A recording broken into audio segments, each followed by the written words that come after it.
Oke, baik adik-adik. Assalamualaikum warahmatullahi wabarakatuh. Alhamdulillah, pada hari ini kita berjumpa lagi dalam pertemuan kedua ya.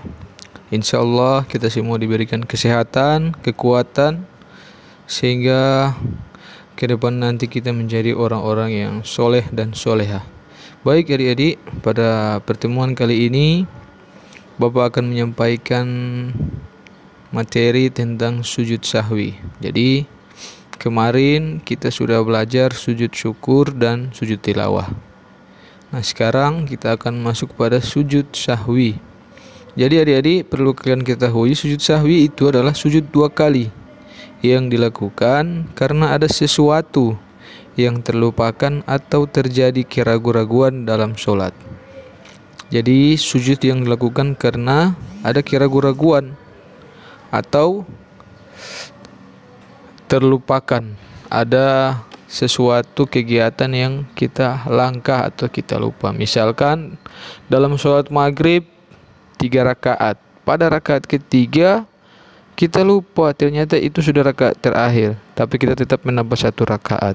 Nah, maka posisi itu kita harus melakukan sujud sahwi.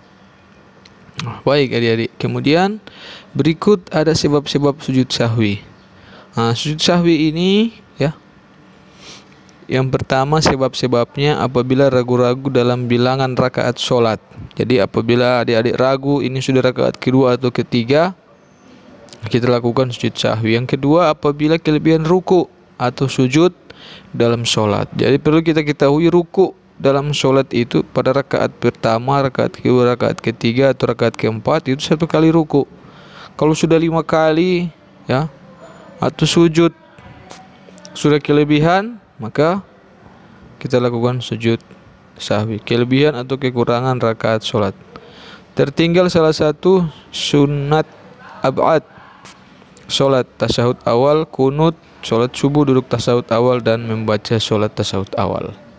Kemudian cara mengerjakan sujud sahwi. Yang pertama caranya, apabila tertinggal atau kelebihan rakaat sholat, teringatnya sebelum salam, maka sujud sahwi dilakukan setelah salam sebanyak 2 kali. Jadi apabila tertinggal atau kelebihan rakaat sholat, teringatnya sebelum salam, maka sujud sahwi dilakukan setelah salam sebanyak 2 kali.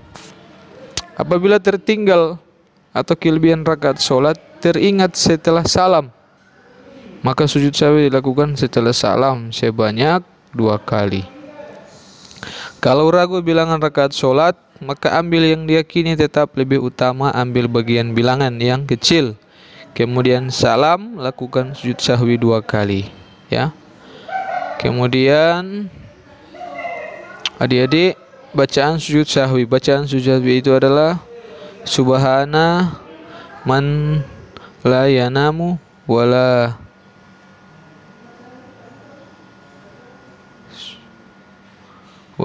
yasuh.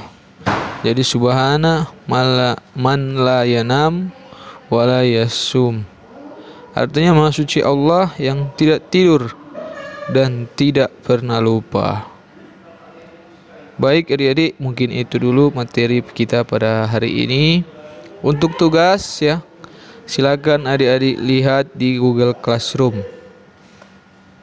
Terima kasih. Assalamualaikum warahmatullahi wabarakatuh.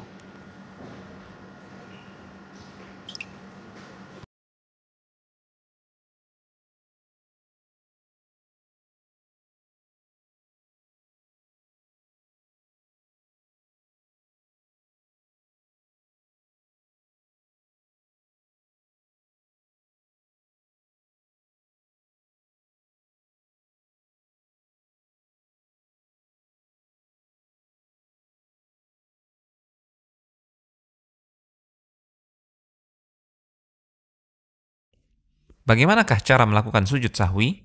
Pertama, cara sujud sahwi sama seperti cara sujud dalam salat.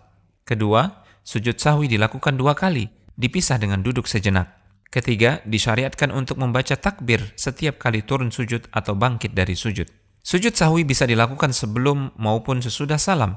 tergantung dari kasus lupa yang terjadi dalam salat. Kita bisa membuat rincian. Pertama, sujud sahwi sebelum salam dilakukan manakala tasyahud awal ditinggalkan, atau yang semakna dengannya manakala seseorang meninggalkan kewajiban-kewajiban di dalam salat karena lupa, ragu jumlah rakaat salat, dan tidak bisa menentukan mana yang lebih meyakinkan.